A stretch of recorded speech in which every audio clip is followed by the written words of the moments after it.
This show is part of OnePlace, a daily network of focused briefings across the stories people follow most.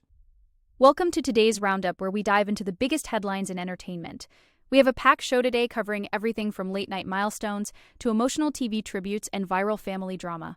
Jack Black joins the prestigious SNL Five-Timers Club. Britney Spears reflects on her most controversial public moments. Seth Rogen honors the late Catherine O'Hara in Season 2. Kylie Kelsey faces backlash over her recent podcast comments. Blake Lively spins a major legal loss as a victory. The Duggar sisters break silence on their brother's arrest. Sydney Sweeney faces harsh criticism from Hollywood legend Kim Novak. Shiloh Jolie stuns fans in her new music video debut. First up today, Jack Black officially joined the Elite Five-Timers Club on Saturday Night Live this week, and the celebration was as chaotic and star-studded as you'd expect.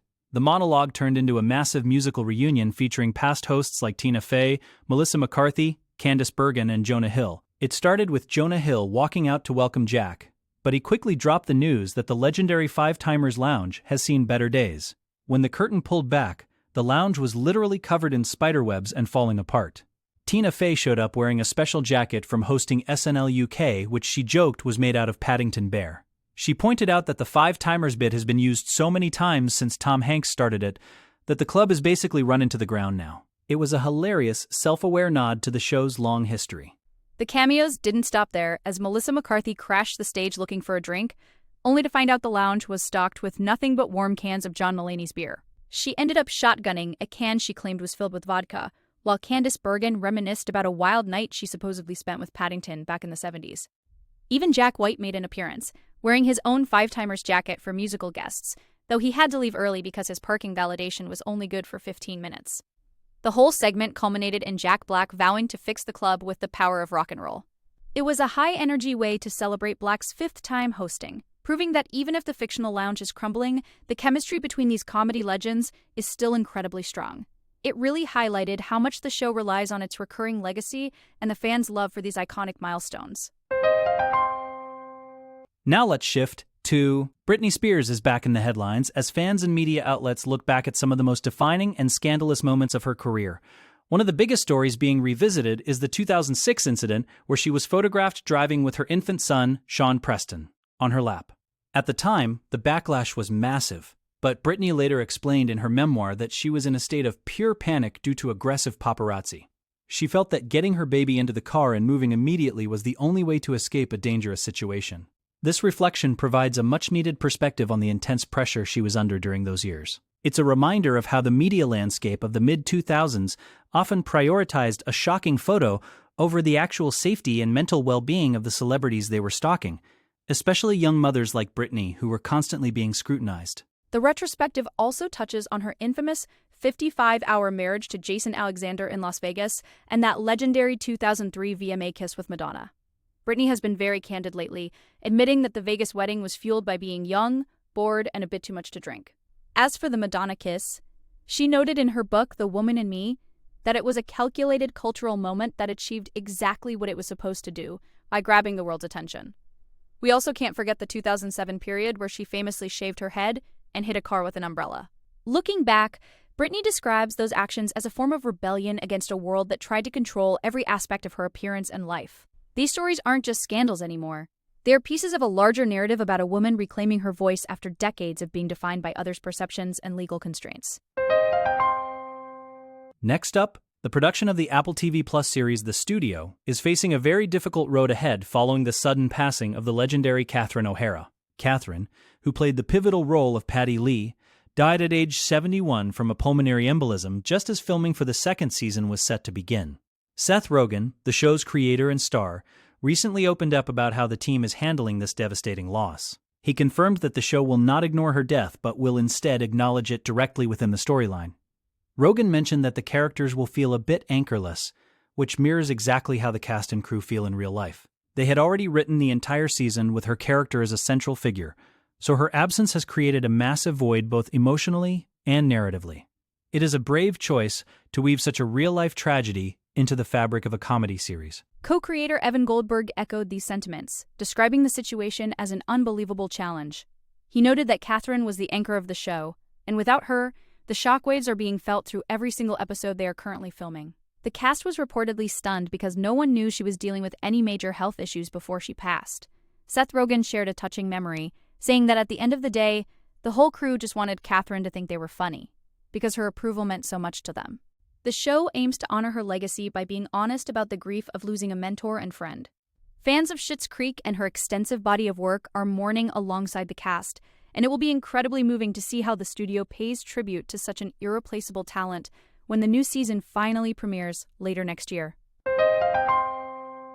Moving on to Kylie Kelsey is currently at the center of a social media firestorm after she used her podcast, Not Gonna Lie, to vent about the constant questions she receives regarding Taylor Swift and Travis Kelce. Kylie, who is married to Jason Kelce, told her listeners in no uncertain terms to stop asking her and her mother-in-law, Donna, about the couple's upcoming wedding plans. She was quite blunt, stating that even if she did have details, she wouldn't share them because it's private family information. She even joked that her new response to these inquiries would be a very colorful phrase, telling people where to go. While some fans praised her for setting firm boundaries and protecting her family's privacy, a large segment of the internet was not happy with her tone. They pointed out that her podcast's popularity is largely tied to her proximity to the Swift-Kelce phenomenon, making her complaints seem ungrateful to some listeners. The criticism on social media has been pretty harsh, with some users accusing Kylie of leveraging Taylor Swift's fame to build her own platform while simultaneously biting the hand that feeds her. One viral comment even compared her and Jason to Prince Harry and Meghan Markle's fictional worldwide privacy tour from South Park. Critics argue that nobody was begging for Kylie Kelsey content before the Taylor Swift relationship brought a massive new audience to the Kelsey family. However, her supporters are jumping to her defense, saying she has every right to be annoyed by the invasive nature of the paparazzi and the public's obsession with a wedding that hasn't even been officially detailed. It's a classic case of the double-edged sword of fame. When you become part of the most famous extended family in the world, the line between personal life and public interest becomes incredibly blurry, and Kylie is clearly struggling to navigate that boundary right now. Now for Blake Lively is making headlines for her interesting interpretation of a recent legal setback. This week, a judge dismissed 10 out of 13 claims she had filed against her. It ends with Us co-star and director Justin Baldoni. Despite losing the vast majority of her legal arguments, Lively is reportedly trying to spin the outcome as a victory. This has left many industry insiders and fans scratching their heads, as losing 10 claims in a single ruling is generally considered a significant defeat in the legal world. The tension between Lively and Baldoni has been a major talking point since the film's release, with rumors of creative differences and a fractured relationship on set. By claiming this as a win, it seems Blake is trying to maintain control of the narrative, but the public response has been skeptical. It is a bold PR move to try and reframe a stinging judicial rejection as something positive.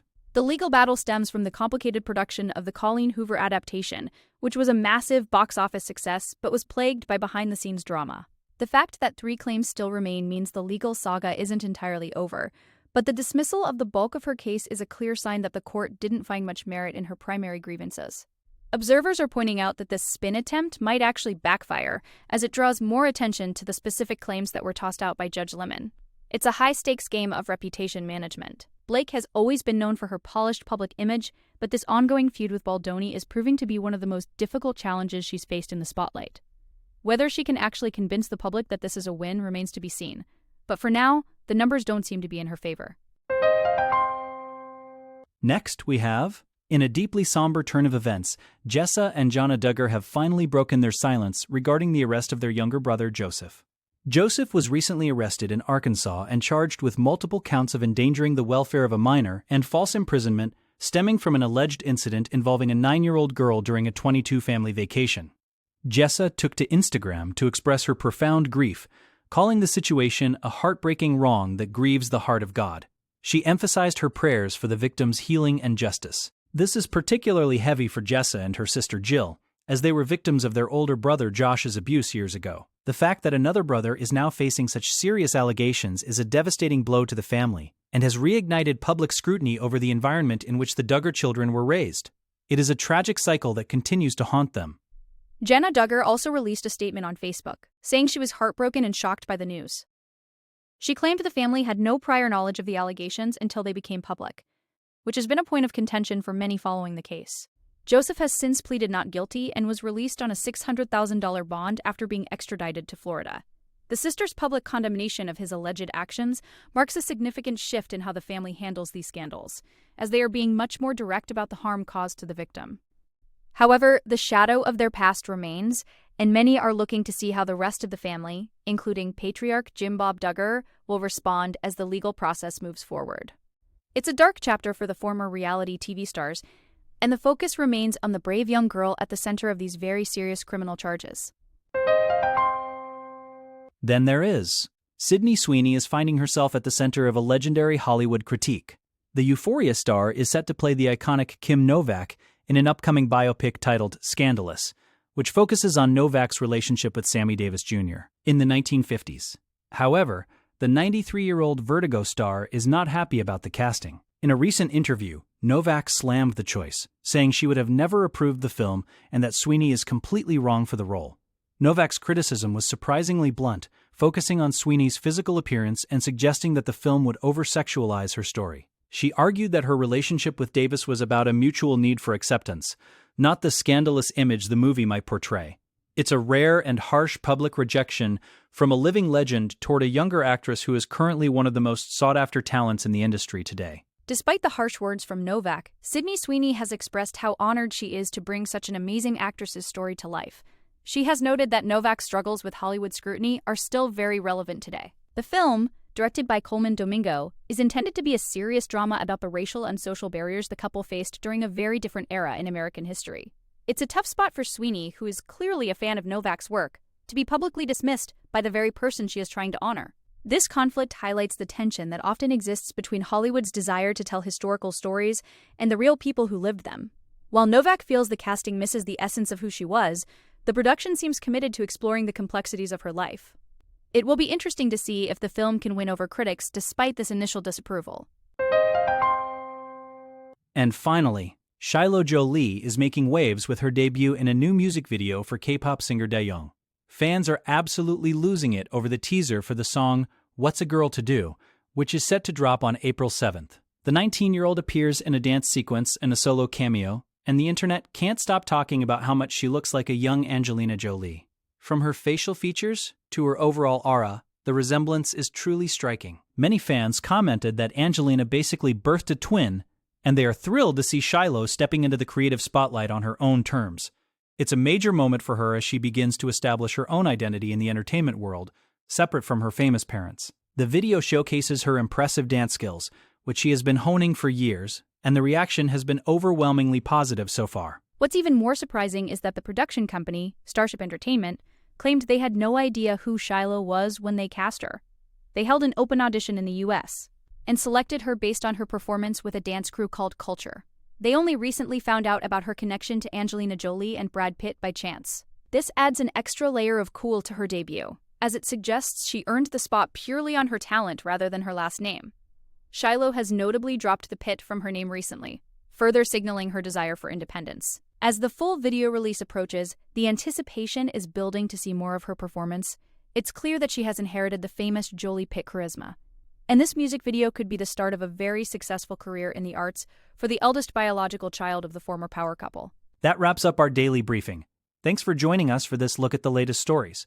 Be sure to follow us for your next update on everything happening in the world of entertainment.